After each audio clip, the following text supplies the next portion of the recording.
疫情的关系，线顶到下个延长2礼拜，真侪家长的烦恼讲，学生囡仔的目睭会受到影响。教育部表示，建议老师会当参考外国的教育方式，线顶甲非线顶做伙进行，下课时间也延长10分钟。学生直直上荧幕看老师提供的教材，就连体育课嘛，就爱看荧幕来上课。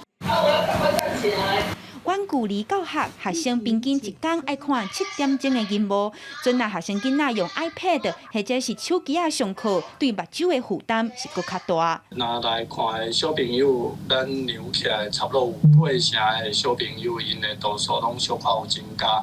这是较危险的一个现象。眼科医师表示，针对国外研究，隔离期间学生近视的状况，确实会比正常时期较悬。提醒囡仔爱加看3到6公尺远的所在，尽量用大荧幕来听课。也建议老师做电子教材，爱放大。全国教育产业总工会是建议线顶甲非线顶的课程会当多元来安排。包括这个音乐啦，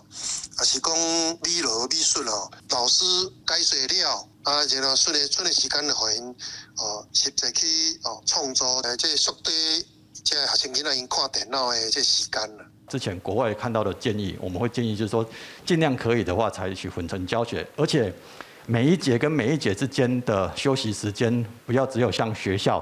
只有10分钟，建议可以加长，比如说20分钟，那课程不用这么紧凑。3级警戒延长，远距离教学爱继续到6月14，这也互原地拍算休热，才来实体补课的台北市启明学校，决定对后礼拜1开始，也用时时软体配合有听册功能的录音机这类设备，互目睭较无利便的学生囡仔也练习伫咧线顶听课。记者阿敏珍、林福凯台北报道。